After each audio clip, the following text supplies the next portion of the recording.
Namaste. We carry forward our discussion, and in this lecture, we'll explore interdependence and gains from trade. One question in economics that we should think about is that why should people go for a trade?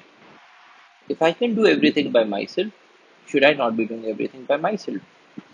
Or is there certain advantages that I can gain by going for a trade? That is, I do something, you do something, I give something to you, and you in return give something to me. So that is trade. And we begin this lecture by exploring what Adam Smith had said about trade. Why trade?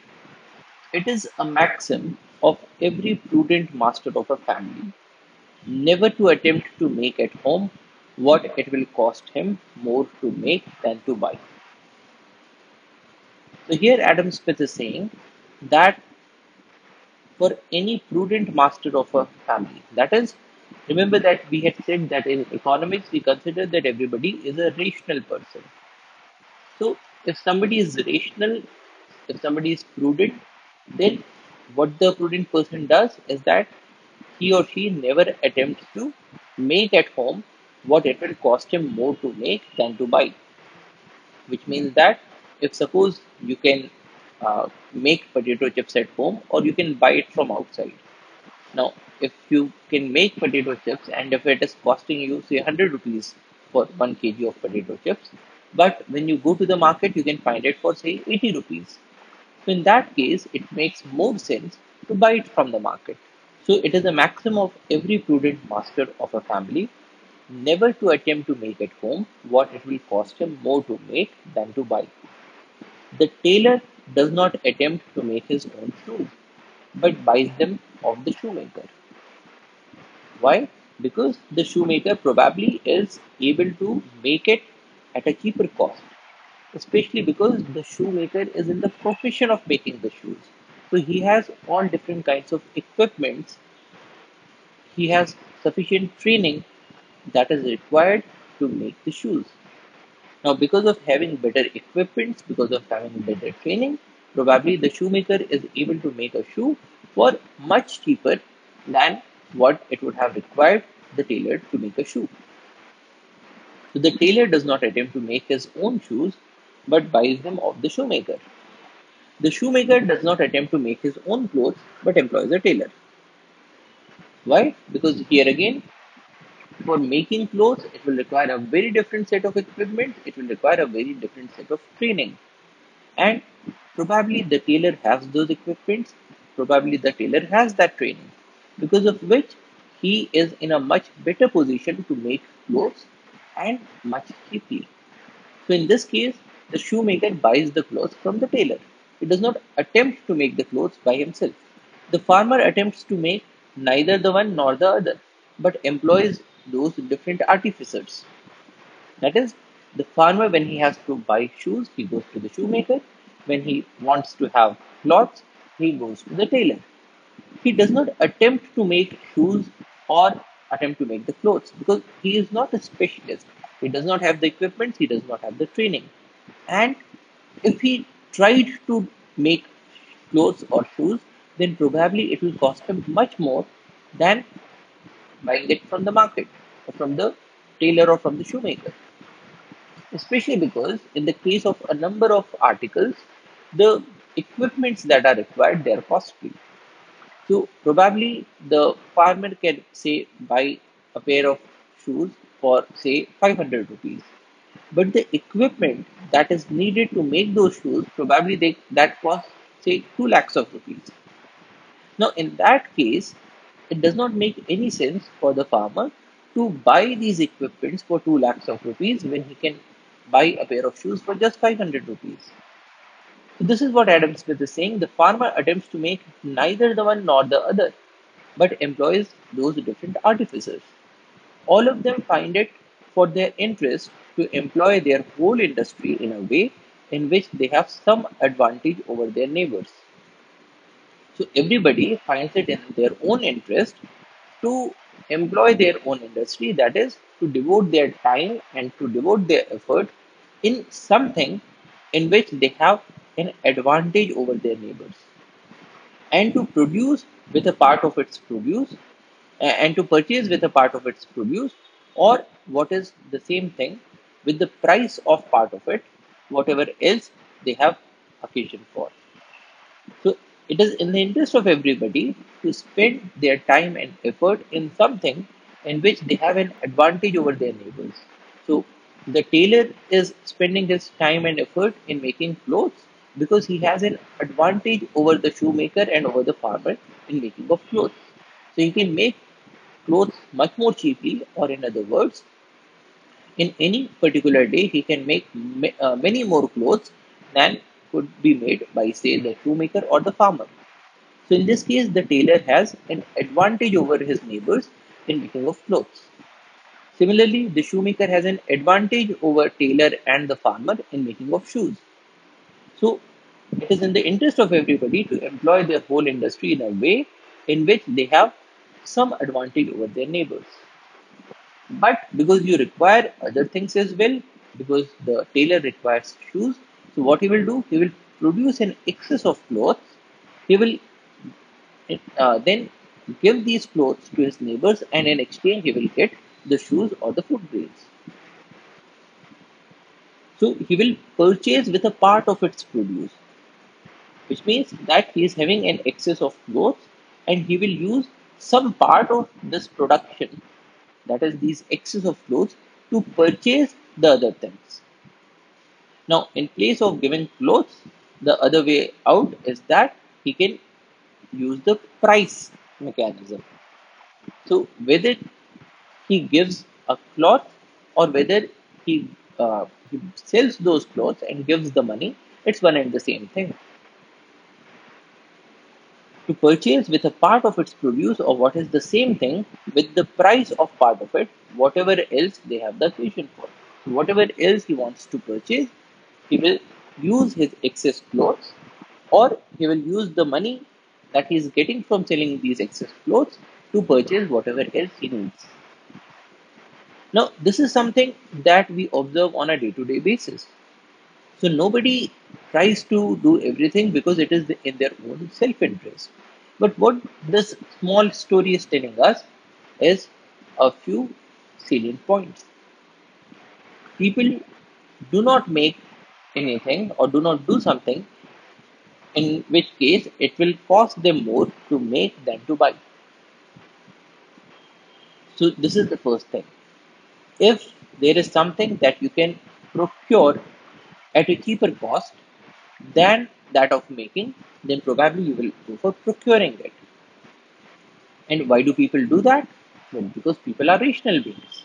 So any rational person would try to maximize his or her own resources. And so if he or she can get something cheaply from some other place, then they would prefer to get it than making everything by themselves. And why are they doing it? Because they are finding it in their interest. So in this case, what Adam Smith is hinting is that they are not doing it because of a benevolence. So the tailor, when he is giving the cloths to the shoemaker in exchange for a pair of shoes, he is not giving these clothes by means of benevolence. He is not trying to help out the shoemaker. He is acting in his own interest. So when we talk about trade, it is in the interest of everybody, and nobody is doing it for benevolence. So all of them find it for their interest. And what do? They do something in which they have some advantage over their neighbors. So he is hinting that if there is an advantage, that could be an absolute advantage or a comparative advantage. But if you have an advantage over your neighbors in doing something, then you should be doing that and not doing things in which you do not have an advantage, because you are thinking rationally. Now, it is easy to understand trade if one person can only make one kind of good. So, if we have a situation in which it is only the tailor who can make clothes, the farmer cannot make any clothes, the shoemaker cannot make any clothes. And the shoemaker can make shoes, but the tailor cannot make any shoes, the farmer cannot make any shoes because of whatever reason. So it could be that in this society it is prohibited for any person other than a tailor to make a cloth. Now, if you have a situation such as this, then no doubt trade is inevitable because there is no way out that a tailor could have access to shoes other than by the means of trade because it is prohibited for him to make shoes. Or probably the only sewing machine in the society resides with the tailor and he says, I'm not going to give it to anybody else. So, in such a situation, there is no way that the shoemaker would have access to clothes if he did not trade with the tailor. So, what we are saying here is that if there are, say, two farmers and there are two goods, one is milk, the other good is potatoes. Now, farmer one can produce any amount of milk in a day, but he cannot produce any potatoes. And farmer 2, which is shown in this green color, can make any amount of potatoes, but he cannot produce any milk. So what happens in this case? There is no way for farmer 1 to have access to potatoes if he does not get them from farmer 2. And similarly, there is no way farmer 2 can have access to any amount of milk if he or she is not trading with farmer 1. So if one person can make one sort of good and no other person can make that particular good, then trade is inevitable. There is no way that trade would not happen in such a society. But the question is, in the real world, we do not find such a situation. So, in a number of cases, we can observe that a farmer can produce milk because he or she can have few cattle in his home, or the farmer can produce potatoes as well. Now, the question is, will they still trade if they can make both the things? So we have a situation like this. So we are saying that the farmer one can produce milk, but he is much better than producing milk than potatoes. Whereas farmer two can produce potatoes, he can also produce milk, but he is much better than making potatoes than milk. Now, in this case, what we are seeing is that these farmers have different absolute advantages. That is, the farmer one, if he spends his time in producing milk, then he can make much more amount of milk in a day than farmer 2. So suppose both farmer 1 and farmer 2 decided that they are only going to produce milk.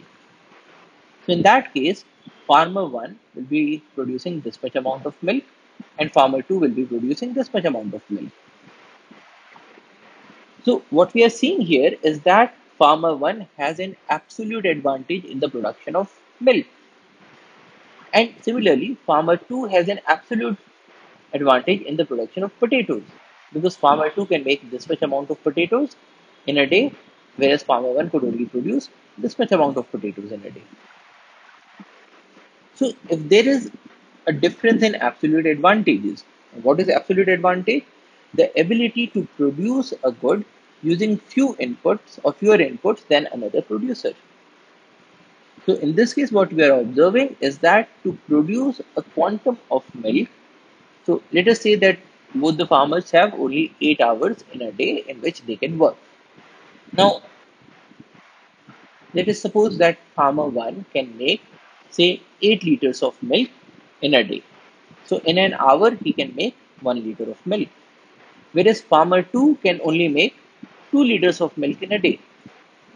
So, what we are hinting here is that for farmer 1, he can make 8 liters of milk in 8 hours. And farmer 2 can only make 2 liters of milk in 8 hours. So this much is 8 liters of milk and this much is 2 liters of milk. Now this would mean that to make 1 liter of milk, The time required is 8 hours divided by 8 or 1 hour. Now, the input that is required to make 1 liter of milk in this case is 1 hour in the case of farmer 1. Whereas in the case of farmer 2, what we are observing is that to make 1 liter of milk, the farmer requires 8 hours divided by 2 liters, which is 4 hours. So in this case, what we are observing is that the farmer 1 can make 1 liter of milk using fewer inputs, just 1 hour of input. Whereas farmer 2 can make 1 liter of milk using larger amount of inputs, that is 4 hours. So in this case, the farmer 1 has an absolute advantage because he has the ability to produce a good. In this case, the good is 1 liter of milk using fewer inputs than another producer. In this case, the input is the time that the farmer is putting in. So the farmer 1 has an absolute advantage in milk production. Now, similarly, in the case of potato production, we will find that farmer 2 has an absolute advantage because let us say that for farmer 2, let us suppose that this much is 24 kg of potatoes, and he is making 24 kg of potatoes in 8 hours. Whereas farmer 1, if he spent all his time, all the 8 hours in making potatoes, then probably he is able to produce only 4 kgs of potatoes in 8 hours. Tricky when there is one farmer who has an absolute advantage over both the goods. Now, in this figure, what we are observing is that the production possibility frontier for farmer 1 is here in red and for farmer 2 is here in green. Now, in this case, when both the farmers are only producing milk, then farmer 2 can make 24 liters of milk in 8 hours, whereas farmer 1 can only produce 8 liters of milk in 8 hours. So here we are observing that farmer 2 has an absolute advantage over farmer 1 in the production of milk. That is, he can make milk using fewer inputs.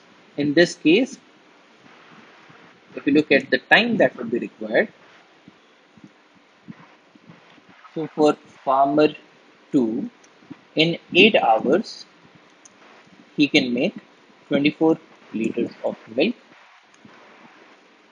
which means that to make 1 liter of milk, he requires 8 by 24 is 0.33 hours. Now, this is the input in terms of time that he requires to make milk, 1 liter of milk. Whereas farmer 1, for him, in 8 hours, he is making 8 liters of milk. So, to make 1 liter of milk, he requires 8 by 8, which is 1 hour. Now, in this case, it is easy to see that farmer 2 has an absolute advantage over farmer 1 because he can make the good, in this case 1 liter of milk, using fewer inputs, that is just 1/3 of an hour as compared to farmer 1. So farmer 2 has an absolute advantage here.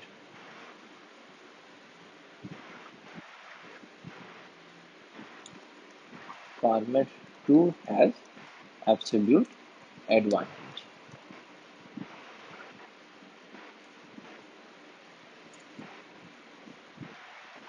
Now this is for milk production. Now let us look at potato production.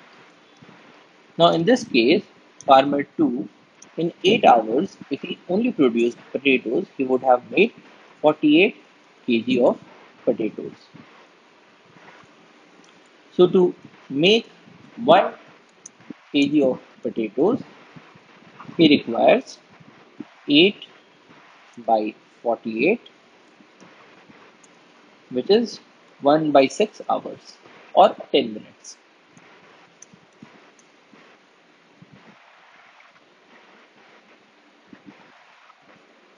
Now let us look at farmer 1. Farmer 1 in 8 hours, if he only produced potatoes, he would have produced 32 kgs of potatoes, which means that to make 1 kg of potatoes, he requires 8 by 32 is 0.25 hours, which is 15 minutes.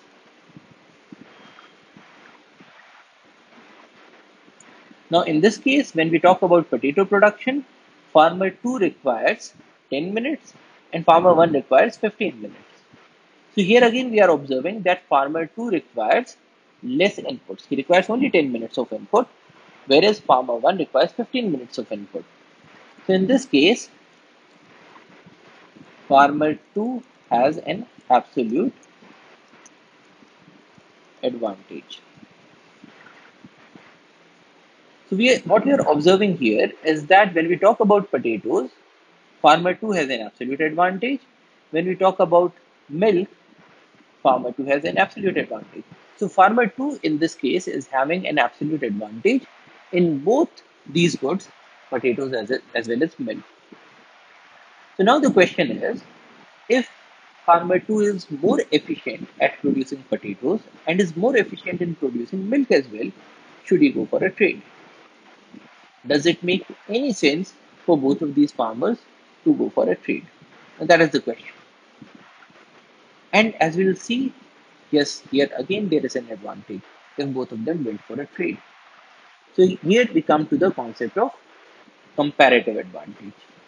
So absolute advantage, as you remember, is the ability to produce a good using fewer inputs than another producer. And in this case, farmer 2 has an absolute advantage over farmer 1 over both the goods. But then there is a difference in comparative advantage. Comparative advantage is the ability to produce a good at a lower opportunity cost than another producer. Comparative advantage is the ability to produce the good at a lower opportunity cost, not using fewer inputs, but at a lower opportunity cost than the other producer. And in this case, opportunity cost is defined as whatever must be given up to obtain some other item. So if we look at this curve again, farmer 2 could produce 24 liters of milk in 8 hours if he devoted his time completely to the production of milk. Or he could have made 48 kgs of potatoes if he spent all his time in making potatoes. Which means that for farmer 2, 24 liters of milk is equivalent to 48 kgs of potatoes. And for farmer 1, he could have spent his 8 hours either to make 8 liters of milk or to make 32 kgs of potatoes. Now, which means that for farmer 1, the milk production could be as high as 8 units. For farmer 1, the milk production is as high as 8 units and the potato production is as high as 32 kgs. The potato production is 32 kgs. So the opportunity cost for 1 unit of milk production is 32 by 8, which is 4 units of potatoes. So this is the opportunity cost. What is he giving up? To make 8 units of milk, he is giving up 32 units of potatoes. So to make 1 unit of milk, he is giving up 32 divided by 8 is 4 units of potatoes. So this is the opportunity cost for farmer 1 for 1 unit of milk production. And similarly, the opportunity cost for 1 unit of potato production is 8 units of milk divided by 32 is 0.25 units of milk.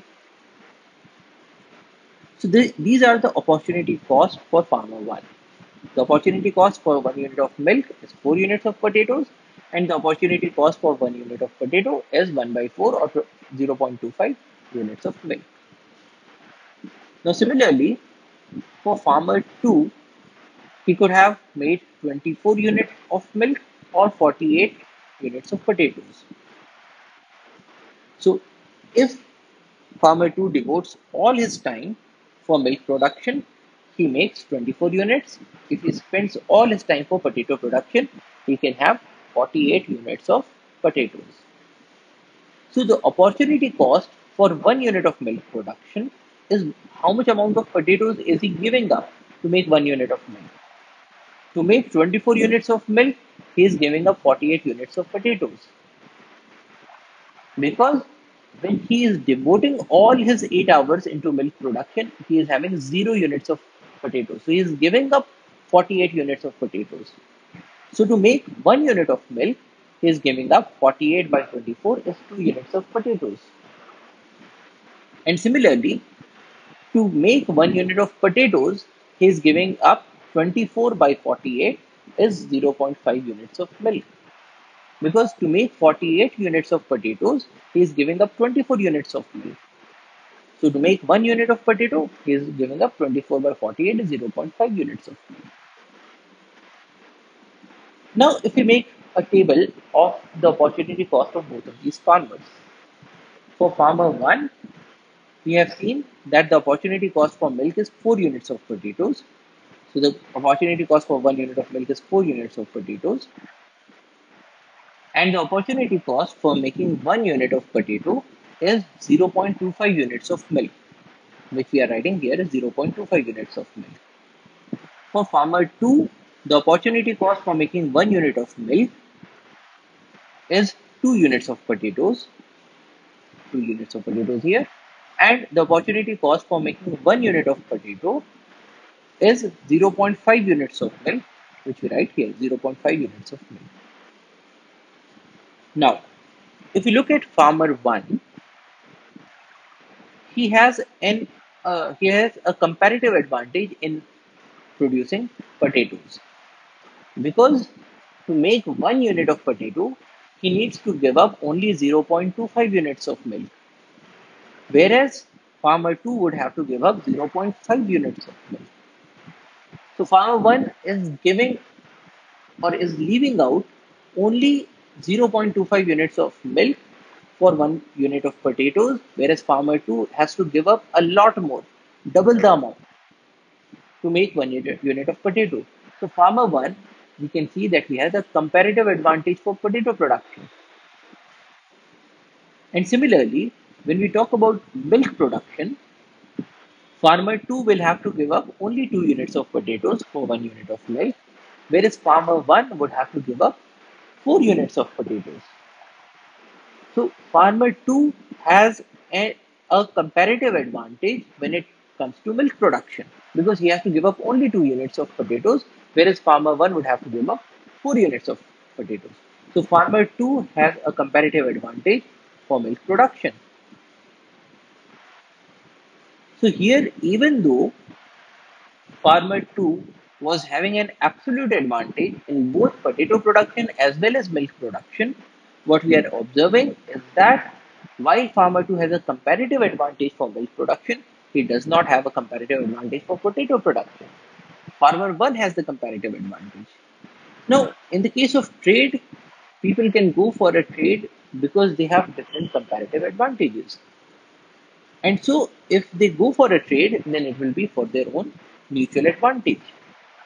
Through trade, they can get the product at a cost lower than their own. So here again, what we're observing is that if somebody can get something from the market at a cost that is lower than his or her own cost of production, then it is to their own advantage to take it from the market, which means that they should go for a trade because through trade they will be able to get these two items, milk and potatoes, at a cost that is lower than what they would have uh, costed to make at home.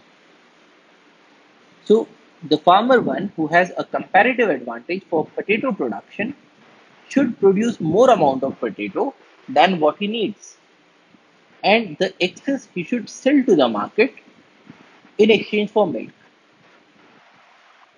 Because and the farmer too, because he has a comparative advantage for milk production, should produce an excess of milk than his own requirements and sell the excess in the market in exchange for potatoes. So trade promotes specialization in activities where people have a comparative advantage. It is to the advantage of both the parties that they should be making things for which they have a comparative advantage. Never to attempt to make at home what it will cost them more to make than to buy, in their own interest and in things in which they have some advantage over their neighbors. So, this maxim from Adam Smith is what actually drives the trade. So, the question is, suppose there is a heart surgeon who also happens to be the fastest typist in the world. Should he type himself or should he hire someone else, and why? Now, the question is, there is a heart surgeon who has an absolute advantage in both heart surgery as well as in typing, because he can type fastest in the whole world. So he can type faster than any other typist. But then, even though he has an absolute advantage, he would be having a comparative advantage in only one of these two fields.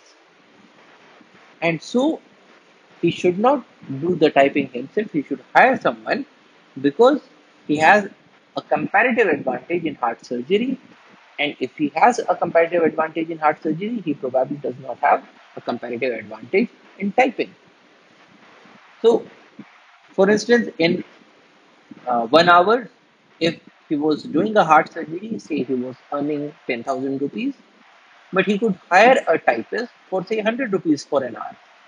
So if he is giving up heart surgery, or he is giving up 1 hour that he could have given to heart surgery, and if he is doing typing by himself, then probably he is not doing a prudent thing. He is not acting rationally. So trade can make everybody better off because it permits you to do things where you have a comparative advantage. And for things where somebody else has a comparative advantage, you take those goods or services from that person.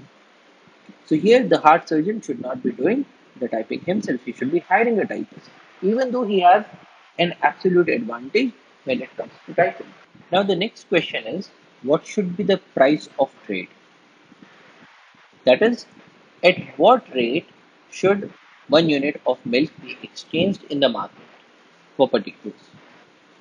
Now, remember that people were going for trade because it was in their own advantage. They were acting in self interest, they were not acting in benevolence. So, nobody is doing a trade to benefit the other party.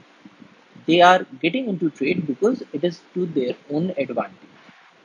Now, if we talk about the cost of making milk, for farmer one, the cost of making milk is 4 units of potatoes. Now, if somebody says that he should give up 6 units of potatoes for 1 unit of milk, would he agree? Well, probably not. Why? Because he would say that if I can get a unit of milk from 4 units of potatoes, why should I pay 6 units of potatoes? But if somebody says that, okay, we are going to offer you 1 unit of milk for say 3 units of potatoes, then this farmer would think, okay, if I made 1 unit of milk myself, it would have costed me 4 units of potatoes. But in the market, I am getting it for 3 units of potatoes. So probably it's good for me. Probably I should take up this offer. Now, similarly, when we talk about farmer 2, to make 1 unit of milk, he is sacrificing 2 units of potatoes. So that is the opportunity cost for 1 unit of milk for this farmer 2. Now, if in the market uh, he gets this offer that to get 1 unit of milk, you should give up 3 units of potatoes. Now, would this farmer agree? Well, probably not, because he would again say that I can make 1 unit of milk myself by just 2 units of potatoes. Why should I pay 3? But if he gets an offer of 1 unit of milk from just 1 unit of potatoes, he would agree, because it is costing him 2 units of potatoes. If he can get it for 1 unit of potatoes, he will be happy. So there is a price at which farmer 1 is happy, which is if he gets it at anything less than 3, anything less than 4. There is a price at which farmer 2 is happy and is agreeable if he is getting it for anything that is less than 2. So there are different prices at which both of these farmers can agree. And similarly, for 1 unit of potato, if farmer 1 can get 1 unit of potato for anything that is less than 0.25 units of milk, he would agree because it is in his advantage. Similarly, for farmer 2, if he gets 1 unit of potato for anything less than 0.5 units of milk, he would agree because it is costing him 0.5 units of milk. If he can get it 1 unit of potato from the market at a lesser cost, then probably he would go for it. Now, for both the parties to gain from the trade, the price must lie in between these two opportunity costs. So, suppose we decide that the price is 3 units of potatoes for 1 unit of milk. So, here 1 unit of milk was costing farmer 1 4 units of potatoes and farmer 2 2 units of potatoes. We take something in between. So, we take 3 units of potatoes for 1 unit of milk. Now, if this happens, would these two farmers agree to go for a trade? Is what we are interested in knowing. Now, to understand the impact of trade, let us also consider that earlier the farmers were devoting half their time to producing milk and half their time to producing potatoes. That is, they were spending 4 hours in producing milk and 4 hours in producing potatoes. So, what was the situation before the trade? Now, farmer here we are looking at farmer 1 and farmer 2, production and consumption without trade. Now, before these two farmers were entering into trade, the amount of milk and the amount of potatoes that they were producing was also the amount that they were consuming because they are not getting anything from outside and they have all what they are producing for themselves. So, the amount of production is equal to the amount of consumption. Now, for farmer 1, he was devoting 4 hours to make milk and 4 hours to make potatoes. Now, for farmer 1, in 8 hours, he could produce 8 units of milk. So, in 4 hours, he would be producing half of that, which is 4 units of milk. And in 8 hours, he could have produced 32 units of potatoes. So, in 4 hours, half of that, he would be producing half of 32, which is 16 units of potatoes, which is what we are seeing here. If he made milk for 4 hours, he gets 4 units of milk, and in 4 hours, he is getting 16 units of potatoes. Now, in the case of farmer 2, if he devoted 8 hours for milk, he made 24 units of milk. Now, if he devoted only 4 hours, he would be making half of that, which is 24 by 2 is 12 units of milk, which is what we are seeing here. In 4 hours, he is producing 12 units of milk. And in 8 hours, he could have produced 48 units of potatoes. And so in 4 hours, he would be making half of that is 24 units. So this is what we are seeing here. He is making 24 units of potatoes in 4 hours. So because the amount of production is also equal to the amount of consumption, so here farmer 1 is consuming 4 units of milk and 16 units of potatoes, and farmer 2 is consuming 12 units of milk and 24 units of potatoes. Now here again what we are seeing is that the farmer 2 has an absolute advantage over both milk and potatoes, and so he is consuming more of milk and he is consuming more of potatoes as compared to farmer 1. Now when they go for trade, and in the case of trade the price is decided as 3 units of potatoes for 1 unit of milk. Now what happens? Now suppose farmer 1, because he has a comparative advantage in making potatoes, so we saw it here that to make 1 unit of potato he has to give up 0.25 units of milk, whereas farmer 2 would have to give up 0.5 units of milk. So he has a comparative advantage in the production of potatoes.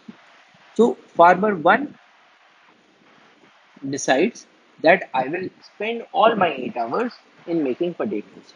So he is spending all 8 hours for potatoes, and so he has 0 hours for milk.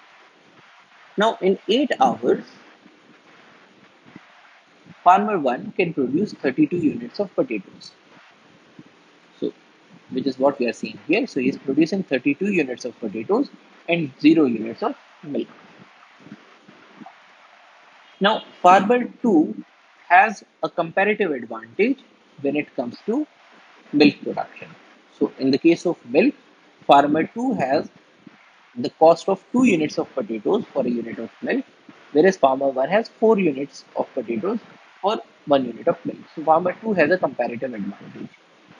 Now in this case, suppose farmer 2 decides that I will spend 6 hours to make milk and only 2 hours to make potatoes. Now, here again, it is important to note that when we are talking about trade, we are not saying that you should only be doing things where you have a comparative advantage in. You can even be doing things where you do not have a comparative advantage, because probably the market is not able to supply you with all the things that you need. In that case, even though it is not in a comparative advantage, you could be making certain things. But here, what farmer 2 is saying is that because he has a comparative advantage for milk production, so he is devoting a larger amount of time for milk production and a very smaller amount of time for potato production. Now, in 6 hours, what is the amount of milk that he will produce? In 8 hours, he makes 24 units of milk.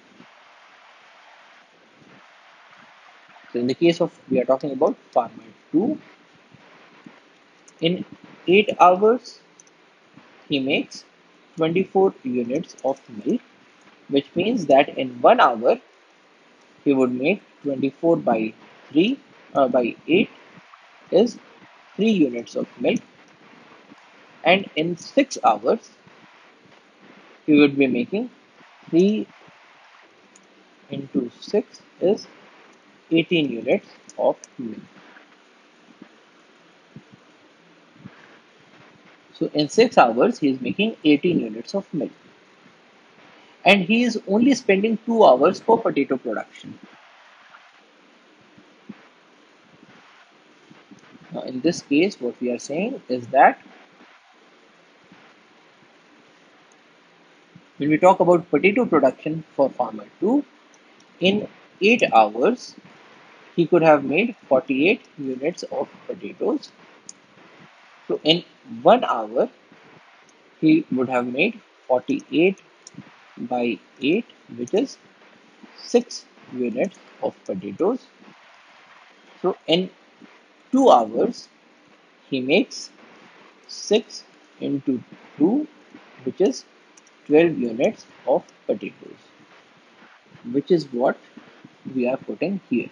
So in 2 hours, he's making 12 units of potatoes. So for once they have agreed to go in for trade, this is the amount of items that these farmers are producing. Farmer 1 is producing 0 units of milk and 32 units of potatoes. Farmer 2 is producing 18 units of milk and 12 units of potatoes. Now, they had decided that the price is 3 units of potatoes for 1 unit of milk. Now, suppose they're going for this trade. So, 1 unit of milk is 3 units of potatoes. So the farmer 1 decides that he will give 15 units of potatoes to farmer 2. So here, because of trade, he is giving up 15 units. So we are writing it as minus 15. And farmer 2 is getting 15 units of potatoes. So we are writing it as plus 15. Now, because the price of potatoes is 3 units of potatoes is 1 unit of milk. So 1 unit of potato is 1 by 3 units of milk.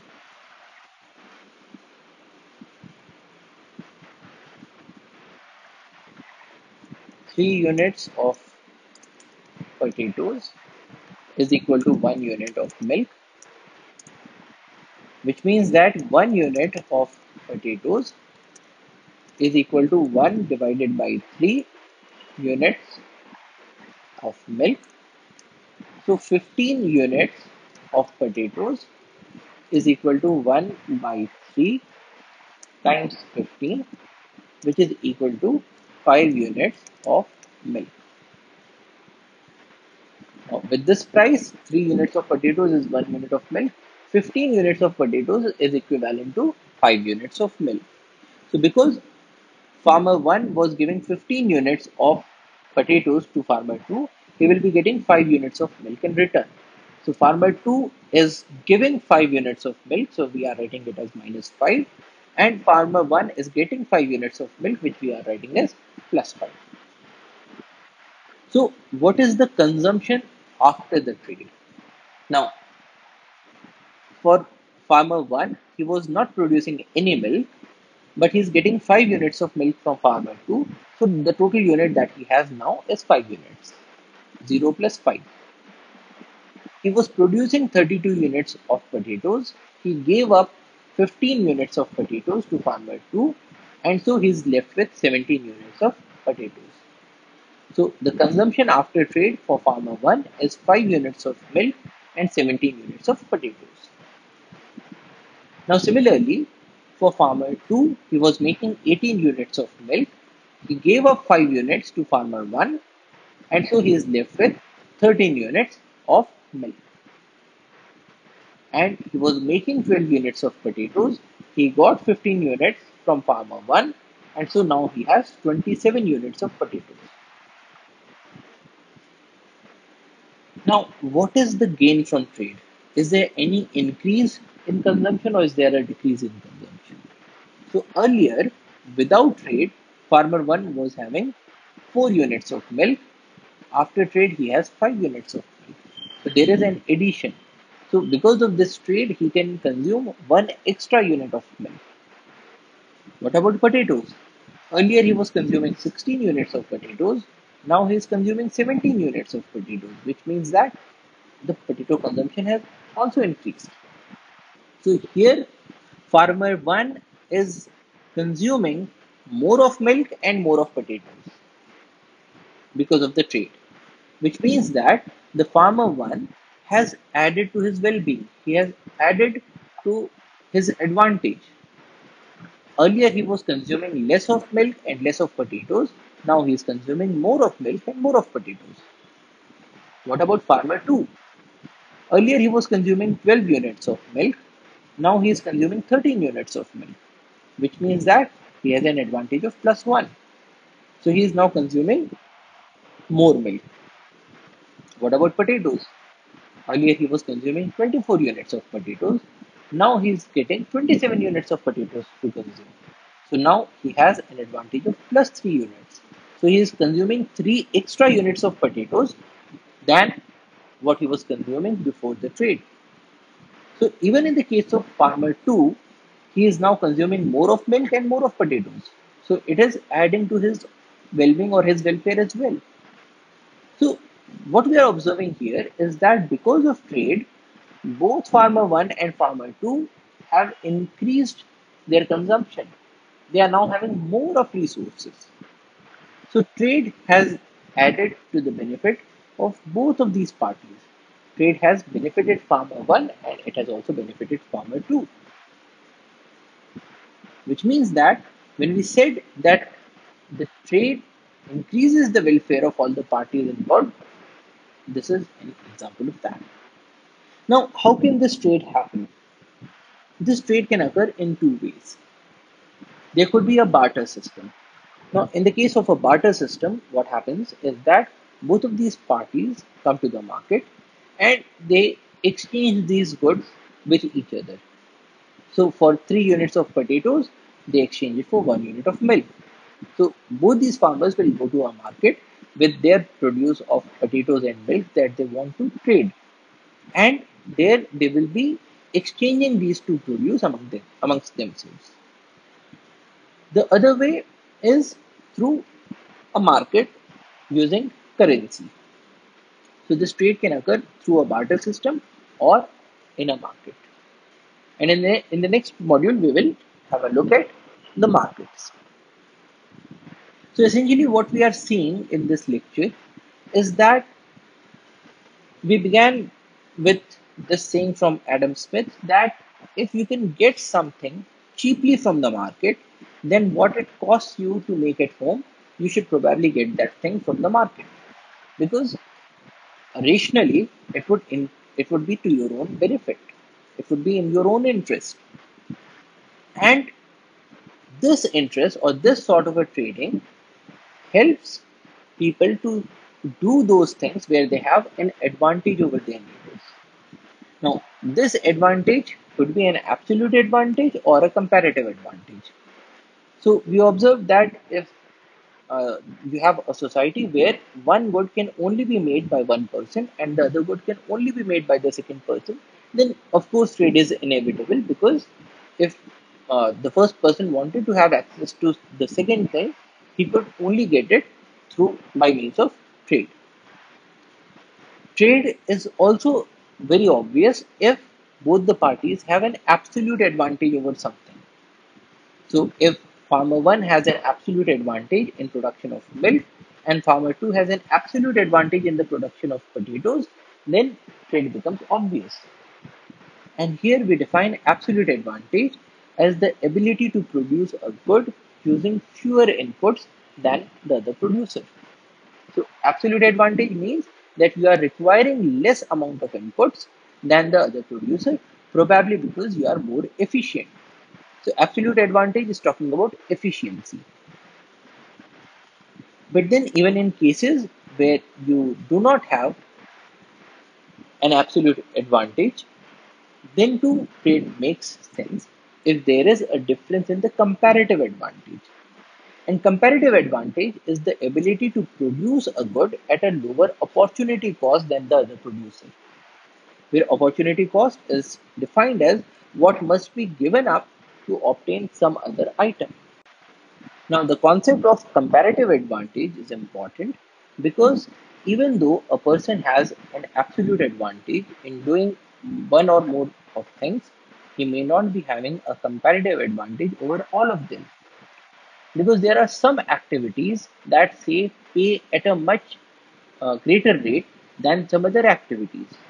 And we looked at the example of a heart surgeon who is also a very good typist.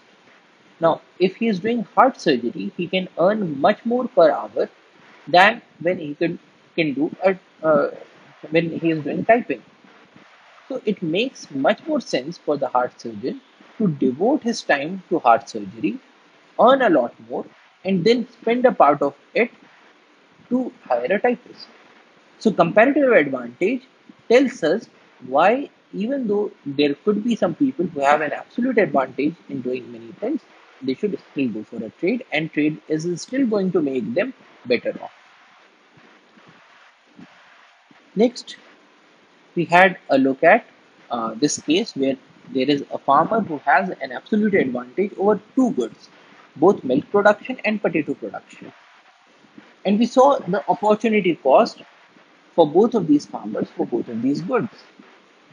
And when we look at the opportunity cost, we will find that there is some good for which there is a greater comparative advantage for one party than the other party.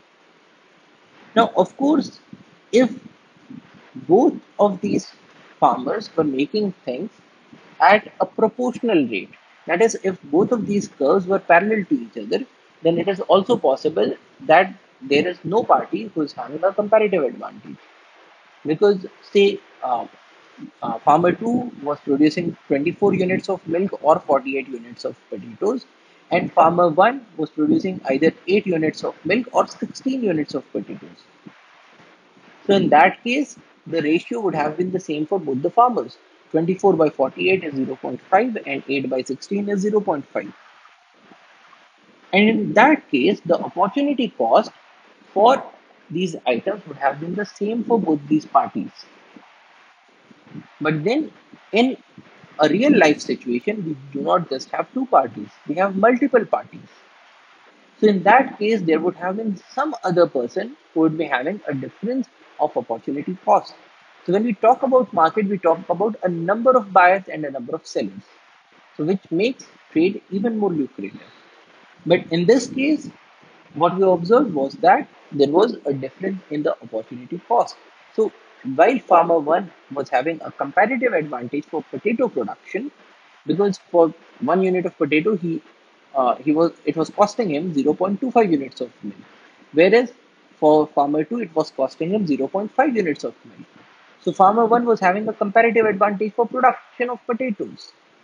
Similarly, farmer 2 was having a comparative advantage for the production of milk because it costed him only 2 units of potatoes, whereas it costed farmer 1 4 units of potatoes. So, farmer 2 has a comparative advantage for milk production. And in such a case, it is to the benefit of both of them, it is in their own interest to buy things from the market that are available at a cost that is lesser than their own opportunity costs. And so we can say that they should spend their time in doing what is providing them a greater advantage over their neighbors. And here we observe that if they decide at a price that is in between both of these opportunity costs, so they in our example they had decided that it should be 3 units of potatoes for 1 unit of milk, or in other words, 1 by 3 units of milk for 1 unit of potato.